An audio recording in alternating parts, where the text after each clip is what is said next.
Leadership issue is at the heart of the challenges facing Nigeria at the moment, and indeed, it is also the solution. In Nigeria today, there is excruciating poverty, insecurity, political uncertainty, bad roads, youth unemployment, and corruption, requiring creativity, innovation, decisive leadership, and people involvement to design solutions to them. Now, famous leadership coach and author John C. Maxwell wrote that everything rises and falls on leadership. For example, when a country's football team is consistently losing matches, the clarion call by the fans is to change the coach. Also, when an organization is underperforming, the board resolution is to change its head or the chief executive officer and bring in fresh brain. Most often than not, the company will pick up again. This is also true of a nation. If a nation is not making meaningful progress, the right of the citizens is to use their power through the ballot box to produce a new leader. Now, today on Daybreak, we will take a look at the people's role in achieving positive change and the leadership question. We have in the studio Yusuf Baba, a communications strategist and policy analyst. He is the CEO of Global Investment and Trade Company. We also have Henry Ijoma, member technical team network and advocacy group, Lux Terra Leadership Foundation. All of them here in the studio to talk to us about this. Thank you so much for joining us on Daybreak. Thank you for having us. Well, let me begin with you, Yusuf. Yeah. What's your assessment of the political participation of Nigerians at the moment, on the whole? So far, so good. Nigerians have been, over time, politically aware and politically active. What has happened in the recent past is more involvement and awareness in politics by the people across the geopolitical zones. Importantly, recently, also, of course, due to the malaise we are in, people have consciously and subconsciously become concerned about who are their leaders, right from the local government level up to the presidency. So people have been very active, albeit maybe part of the conversation today is in what way and means. In this case, one of my grave concern, issue of contribution, is borrowing from the words of Rohini Lilekani, a renowned Indian writer, that says, we cannot just be mere consumers of good governance. We must be active participants, we must co-create. So the question is, how active and in what way? And maybe during the course of conversation we can dissect that, but pretty much we are more active. A very, very striking point. Yeah. Maybe Henry will help us. In what ways are Nigerians actually participating in governance and politics and all of that issues that concern them? Do you, how do you view the ways? Well, Yusuf had alluded to the fact that to some extent we have all been involved, but the truth is that there's a missing link in our level of participation, and that's holding government into account to what they're doing. People participate in elections, even though we had discussed the issues of voter turnout and all that. At party levels, people have shown interest, but when you look at the overwhelming population of Nigerians, you see the number of persons who are actively involved in political party engagements, then I think we have a very little ratio. In terms of numbers, that more people have been disinterested to some extent about being involved, directly involved in the activities that happen in political parties. When you talked about everything rising and falling on leadership, that's a fact. But how do you get the best of Nigerians to be at the position of leadership if you leave political participation to just a few? Some persons always feel that, oh, well, I'm not a politician. Politicking is not supposed to be a career, so to speak. We are all supposed to be politicians because everything about our lives will be dictated by leadership. So I think that largely, yes, a number of persons have been very active, But in terms of citizenship participation in the process of governance and in politics generally, we need to do a little more. Okay, there's this general saying that people deserve the kind of leadership that they get. And I know that statement stems from the fact that it's either through their action or inaction that that kind of leadership must have been enthroned. What do you say to that? No, it's absolutely true. And, people have said over and over again that even when you don't vote, you are voting. You don't go during the elections to cast your vote. You are actually voting because you are saying, okay, so those of you who have a different opinion, let your opinion already count. Mine is not going to be part of it.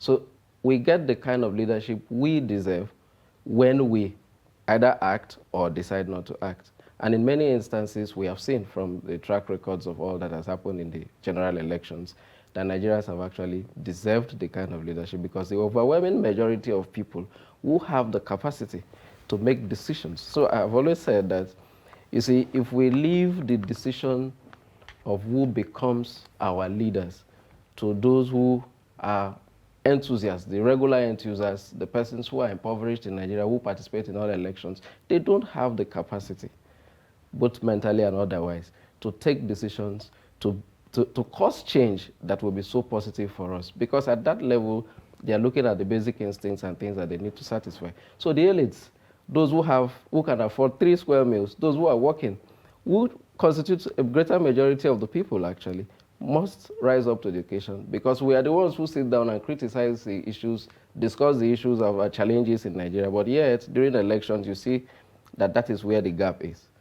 So those who have been at the forefront of canvassing for more participation in elections, for instance, must look at that class of persons, the elites, who have always shied. You know what you just said seemed to place some kind of responsibility on the elites to actually, what do I say now? To determine the narrative, yes, about politics and governance and all of that.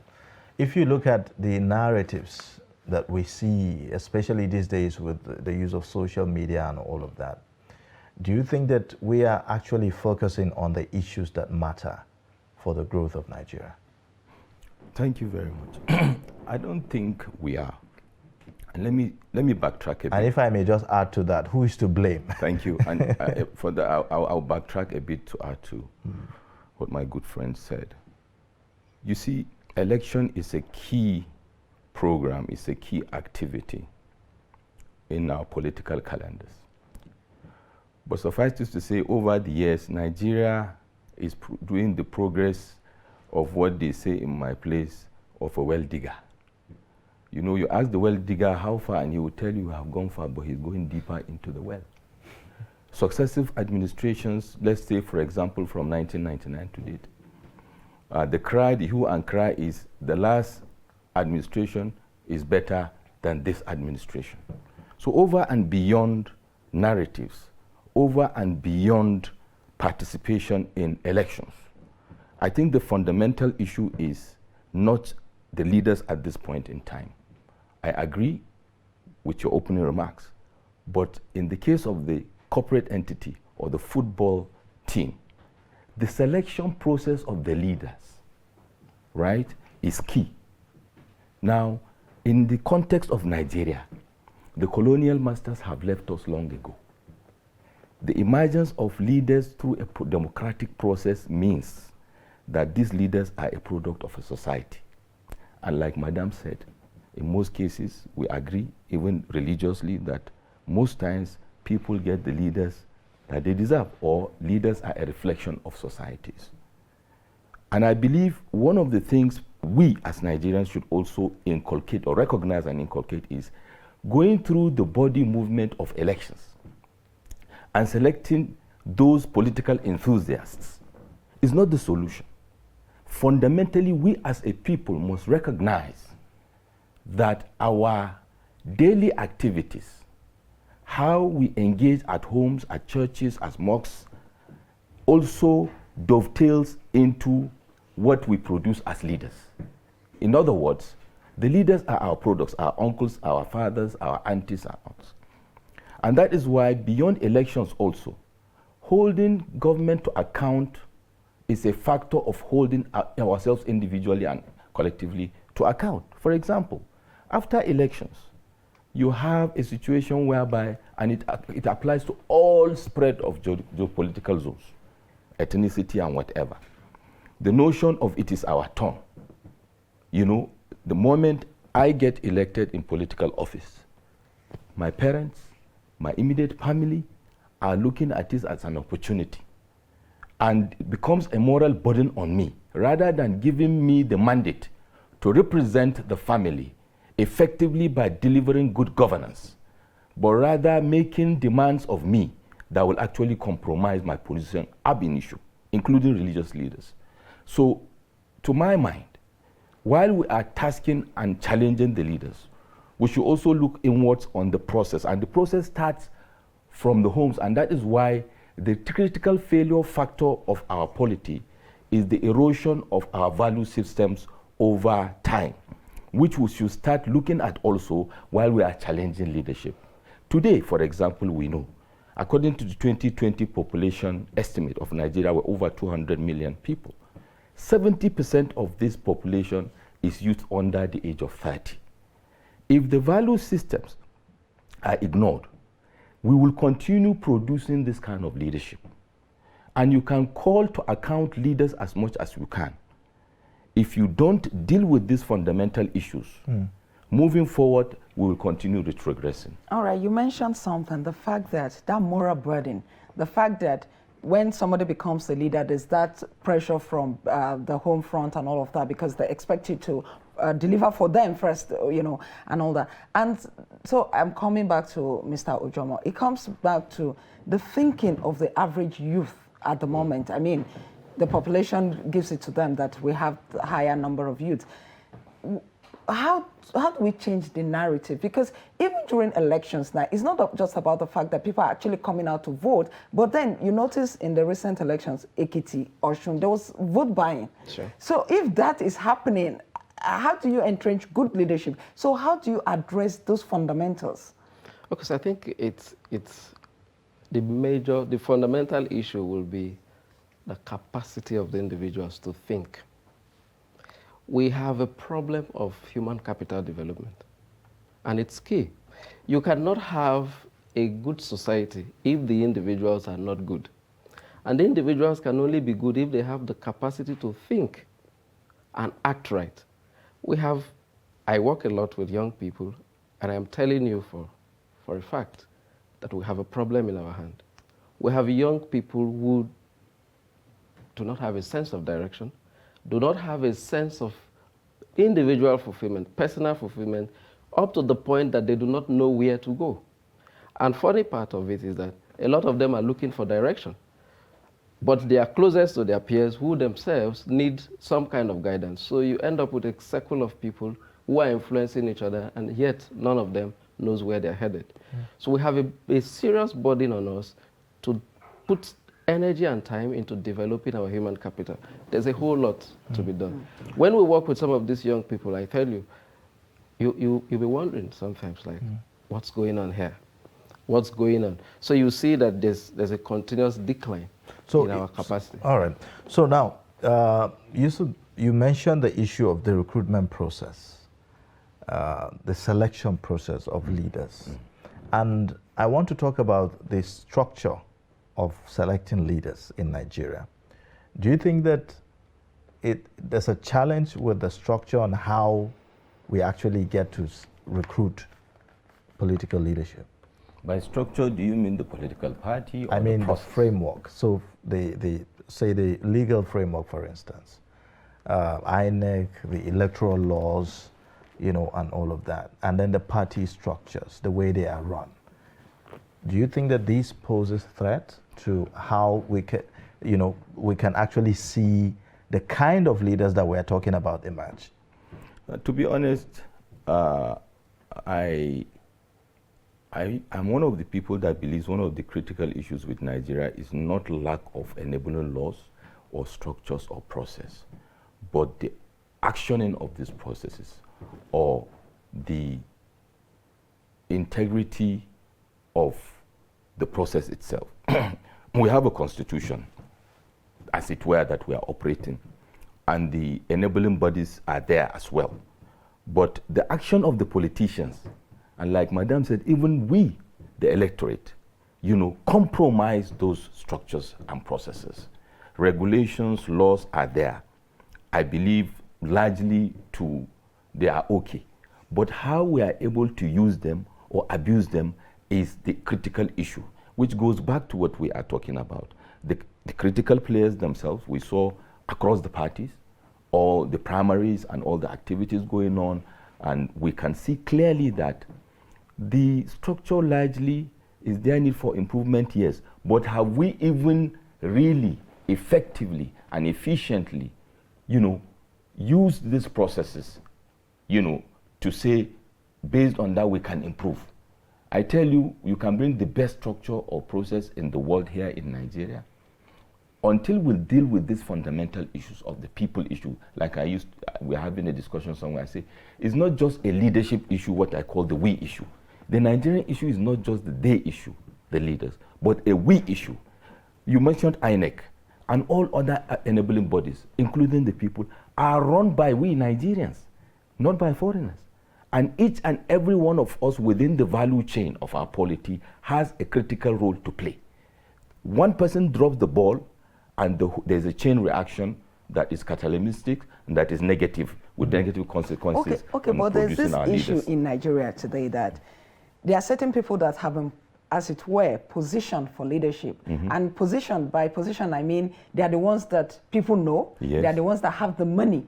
Meanwhile, they are not necessarily, sometimes people say those people are not necessarily the leadership materials. So how is it possible? How can other people, unknown persons, when Nigeria ever get to that point where maybe an unknown person who has leadership quality can be selected by the people, like you said, a we problem, right? So can be selected by the people, even if he is not popular, he doesn't have the money, I'm sorry, can I respond to this? You see, it's a paradox of a situation, right? Like you rightly said, can we get there? The answer is yes, but who can be able to do that? It is we, the people. This scenario you painted is what is there. If a Mr. A now, that is man of integrity, that has, is good enough to contest for elections in Nigeria, goes to his own kith and kin to contest, and stands on the podium and gathers people to say, these are the things I want to deliver, you know me, I'm a good man, I can do this and that. The immediate family and the immediate constituency reaction is, who is this person? What does he have? Now, that is what, going back to the fundamental issue of value systems. What do we want as a people? And that is why I call it a paradox of a situation. Nigerians want the best, but do they understand what it takes to get the best? What it takes to get the best, it starts from you and me. Very critical question. So in rounding up, I would like to ask, and I would give each of you maybe a minute to, say the role of other stakeholders in this, the role of interest groups, civil society organizations, religious organizations in, helping, or I would say in setting the agenda, the things that matter for Nigerians as a whole. Because sometimes it appears as if they are even more of a problem, than solution. So, if you may, Henry.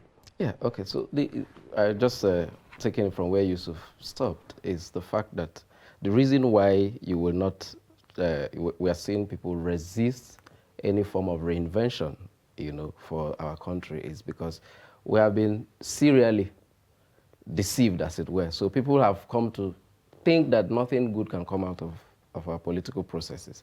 So I think putting it back to the stakeholders will be that we have a role to play in communicating the need and the implications of change adequately to the people, to the point where they now begin to desire it. If people desire change sincerely, they will work for it. And that's where our role, people in the religious faith, people in civil societies, will have to be to communicate well enough the need for change and the implications, and where our responsibilities, our mutual commitments will have to tie neatly to the change that we desire as a country. Until we desire that change, we will not work for it. All right. Yeah, it is correct. But also added to that, the sincerity of purpose. Like you rightly mentioned, with all due respect to the institutions, religious and otherwise, we have seen clearly in some cases, you know, politicizing of some of the roles that should rather be, you know, guiding lights, if you like, for the people, that have become politicized and vehicles, you know, for the vested interests. So we pray and hope that there will be a sincerity of purpose for these critical stakeholders. But also importantly, since the people can see clearly that there is a need for change, the desire for change has been constant. But what kind of change do we want? And if we want a positive change, then each and every one of us should behave as if we are the leaders. We don't ask the leaders to be incorruptible, to be people of integrity, while we do otherwise. And I'll leave you with a thought. Stand by a traffic light in Nigeria, in any state in Nigeria, and watch how we operate at the traffic junction. And that tells you what we are facing as a country. Well, that's a good place to end the discussion. Food for thought indeed. Really. Thank you so much. Yusuf Baba, communication strategist and policy analyst. He's also the CEO of Global Investment and Trade Company. Also, Henry Ijoma, member Technical Team Network and Advocacy Group, Lux Terra Leadership Foundation. Thank you so much. Thank you for having us.